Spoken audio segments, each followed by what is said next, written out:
अपराध, गुनाह यानी क्राइम। कोई भी अपराध छोटा या बड़ा नहीं होता। अपराध अपराध होता है, लेकिन कुछ अपराध, कुछ गुनाह, कुछ क्राइम्स ऐसे होते हैं जो हमारे जहन में एक अलग छाप छोड़ जाते हैं। मेरे साथ आप जानेंगे अपराध और अपराधियों की दुनिया की ऐसी ही सनसनीखेज और हैरत अंगेज सच्ची घटनाएं जो आपके रोंगटे खड़े कर देंगी। स्वागत है आप सभी का हमारे चैनल क्राइम जगत पर। श्रद्धा हत्याकांड आज का बहुचर्चित बर्बर और निर्दयी कांड तंदूर हत्याकांड के भीषण कांड की यादें ताजा कर देता है। ये कहानी तंदूर हत्याकांड के बारे में है, जो भारत के इतिहास के उन मामलों में से एक है जिसने न केवल दिल्ली को हिलाकर रख दिया, बल्कि पूरे देश को इस मामले के भयानक विवरण से हिला दिया था। ये वास्तव में देश की चेतना को बिल्कुल एक नए स्तर पर ले गया था। इस भयानक अपराध ने पूरे देश का ध्यान खींचा और लाश की खोज से हंगामा मच गया और ये मामला मीडिया और अखबारों में भी काफी पॉपुलर था। चलिए समय बर्बाद न करते हुए शुरू करते हैं सुशील और नैना शर्मा की कहानी। सुशील शर्मा कांग्रेस युवा नेता था और विधायक भी था। सुशील शर्मा का जन्म एक लोअर मिडिल क्लास परिवार में हुआ था। उसके पिता एक बैंक क्लर्क थे। इमरजेंसी के बाद के अशांत दिनों में सुशील एक राजनीतिक नेता के रूप में उभरा था। कई छात्र नेता और सहकर्मी सुशील को एक निडर बेशर्म आदमी बताते थे। उसके पास एक लाइसेंस .32 रिवॉल्वर हुआ करता था और वो राजनीतिक प्रतिद्वंदियों का अपहरण करने के लिए जाना जाता था। नैना खुद भी कांग्रेस पार्टी की सदस्य थी, पायलट लाइसेंस होल्डर थी और एक बुटीक की मालकिन भी थी। ये सब उसने 30 साल की उम्र होने से पहले हासिल कर लिया था। 1990-91 में दोनों ने छिपकर शादी की और साथ रहने लगे। सुशील एक राजनीतिक शख्सियत होने के नाते अपनी शादी को गुप्त रखना चाहता था, क्योंकि उसे चिंता थी कि अगर उसकी शादी की सच्चाई सामने आई तो ये उसके राजनीतिक करियर को खतरे में डाल सकती है। ये बात उसकी पत्नी नैना को ठीक नहीं लगती थी। कुछ समय साथ रहने के बाद उनका रिश्ता नीचे की ओर जाने लगा। उनकी शादी के कुछ महीनों के भीतर रिश्ते में खटास आ गई थी। सुशील को अपनी पत्नी नैना के चरित्र पर शक होने लगा और उसने नौकरों के जरिए उसकी जासूसी करनी शुरू कर दी और उसकी गतिविधियों को प्रतिबंधित करने लगा। उसे अपनी पत्नी नैना की मतलूब करीम से दोस्ती पर भी आपत्ति थी। मतलूब और नैना क्लासमेट्स थे और साथ ही कांग्रेस कार्यकर्ता भी थे। सुशील को शक था कि नैना के मतलूब के साथ नाजायज ताल्लुकात थे।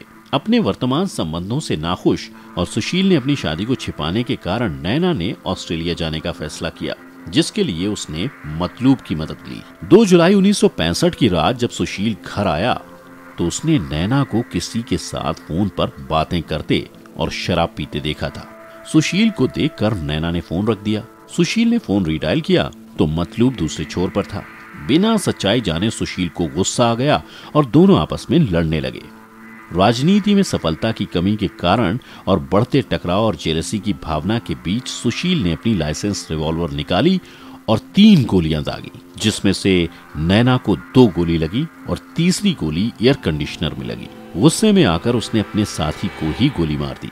नैना की मौके पर ही मौत हो गई। होश में आने और ये महसूस करने के बाद कि उसने क्या किया है, सुशील ने लाश को ठिकाने लगाने का फैसला किया। कुछ समय सोचने के बाद सुशील ने नैना की लाश को चादर में लपेटकर अपनी सफेद रंग की मारुति कार की पिछली सीट पर डाल दिया। सुशील ने लाश को यमुना नदी में फेंकने का फैसला किया। हालांकि रात करीब 9:30 बजे ITO ब्रिज पर ट्रैफिक देखकर सुशील को यमुना नदी में लाश फेंकना मुमकिन नहीं लगा। लाश को यमुना नदी में फेंकने में विफल रहने के बाद सुशील ने बगिया नामक अपने खुद के रेस्टोरेंट के तंदूर में लाश को जलाने का फैसला किया।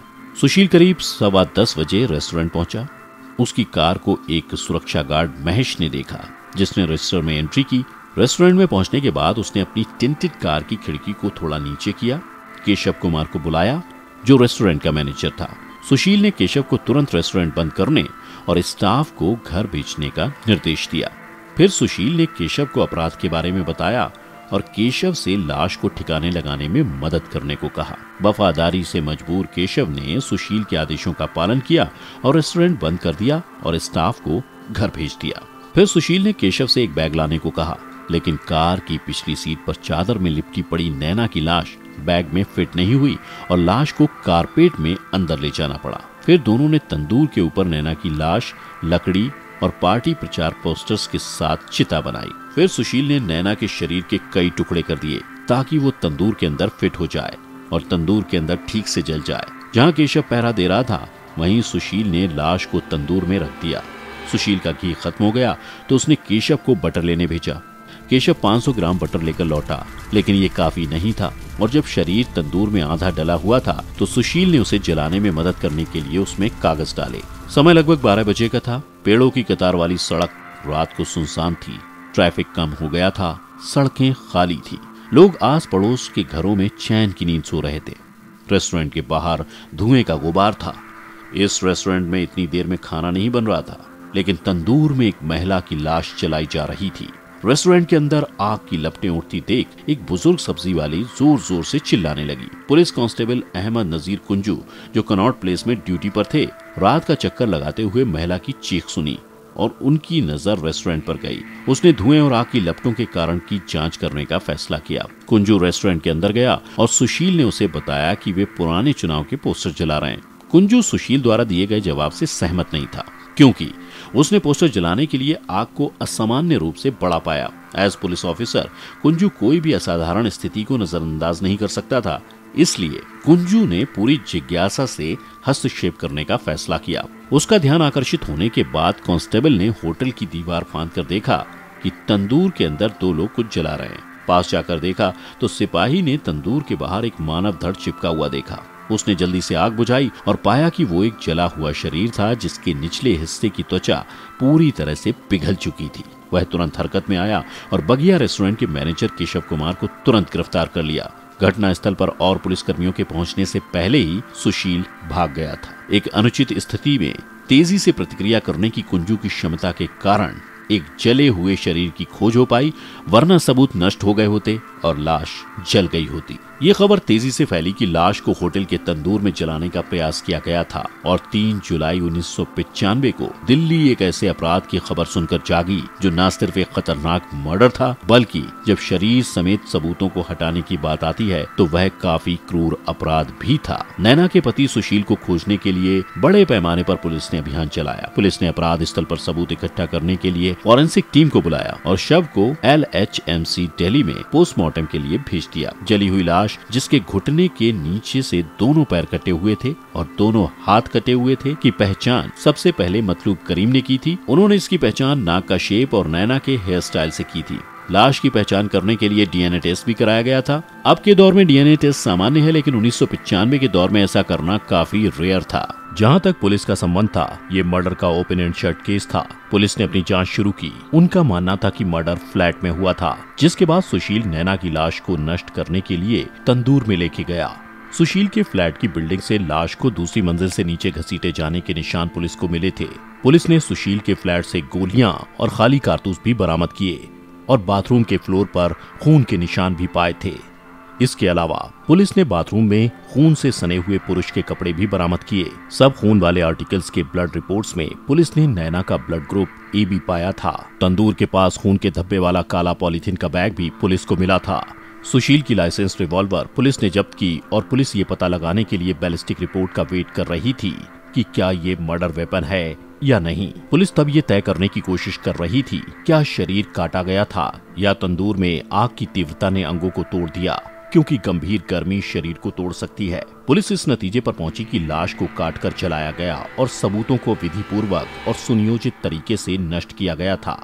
बैलिस्टिक एक्सपर्ट्स ने .32 के 5 कारतूस और .32 के एक लेड बुलेट सुशील के फ्लैट से बरामद की। बैलिस्टिक एक्सपर्ट्स ने पाया कि शर्मा के यहाँ मिले कारतूस सुशील के लाइसेंस आर्मीनियस .32 रिवॉल्वर से चलाई गई थी और यही मर्डर वेपन था। LHMC दिल्ली के डॉक्टर जिन्होंने पोस्टमार्टम किया था ने निष्कर्ष निकाला कि लाश को तंदूर में डालने से पहले शव को काटा गया था। संबंधित डॉक्टर ने पुलिस के इस आधार को खारिज कर दिया था कि मौत गोली लगने से हुई थी और कहा था कि नैना की मौत एक्सेसिव ब्लीडिंग से हुई थी और जब उसे काटा गया तो शायद वो बेहोश थी। पोस्टमार्टम में पेट में शराब भी मिली। ये पुलिस के इस दावे के विपरीत था कि नैना की मौत गोली के घाव से हुई थी, जिसमें बहुत करीब से गोली चलाई गई थी। वहीं सुशील ने 10 जुलाई को बेंगलुरु में सरेंडर कर दिया। शर्मा ने शुरू में बताया था कि वह तीर्थ यात्रा पर घर से निकला था। वह अनेक धार्मिक स्थलों पर गया था। उसने बताया कि वह चेन्नई में था, तब उसे नैना की हत्या के बारे में पता चला। इसके बाद उसने तुरंत S अनंत नारायणा को अपने वकील के रूप में नियुक्त किया, जिन्होंने कोर्ट में अंतरिम जमानत के लिए अर्जी की। इसके बाद वकील और सुशील वेंकटेश्वर मंदिर के दर्शन करने के लिए तिरुपति गए थे।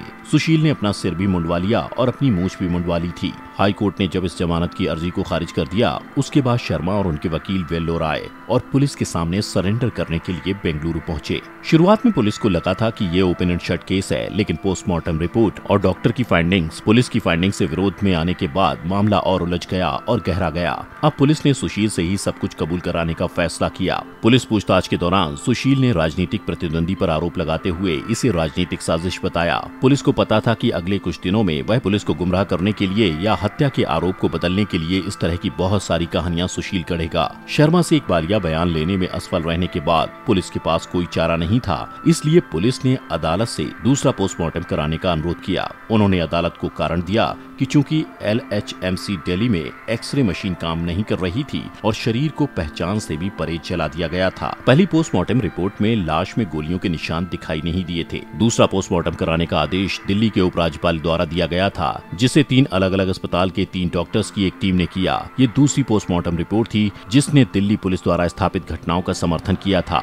नाटकीय रूप से दूसरी पोस्टमार्टम रिपोर्ट ने नैना को 2 बार गोली मारने की बात कहकर पहली रिपोर्ट को पूरी तरह से नकार दिया। दूसरा पोस्टमार्टम करने वाले डॉक्टरों ने एक्सरे भी किया। उन्हें एक्सरे में 2 गोलियों के निशान मिले, एक सिर में और एक गर्दन पर। डॉक्टर्स ने मृत्यु का कारण गोली की चोट बताई। यह पुलिस द्वारा घर पर .32 कारतूस की खोज के साथ फिट बैठता था। दूसरे पोस्टमार्टम के बाद केस ने नया मोड़ लिया और असली कहानी सामने आ गई। सुशील शर्मा को निचली अदालत ने मौत की सजा सुनाई। हाई कोर्ट ने निचली अदालत के मौत की सजा के फैसले को बरकरार रखा। सुप्रीम कोर्ट ने फांसी की सजा को उम्र कैद में बदल दिया। ये मामला दूसरे पोस्टमार्टम के उपयोग के लिए एक ऐतिहासिक केस बना और लाश की पहचान करने के लिए DNA टेस्टिंग तकनीक का उपयोग करता है, जो उस समय बिल्कुल नया था। तो आज के लिए बस इतना ही। उम्मीद है कि आपको हमारी तंदूर केस की स्टोरी अच्छी लगी होगी। अंत तक हमारे साथ बने रहने के लिए आपका बहुत बहुत शुक्रिया। आगे भी हमारे साथ बने रहिए, क्योंकि हम आपके लिए मोस्ट इंटरेस्टिंग और फैसिनेटिंग ट्रू क्राइम स्टोरीज आगे भी लाते रहेंगे। अगर आपको हमारा वीडियो अच्छा लगा हो तो वीडियो को लाइक जरूर करें और आगे भी क्राइम वीडियोस देखने के लिए हमारे चैनल को सब्सक्राइब करें। Thank you.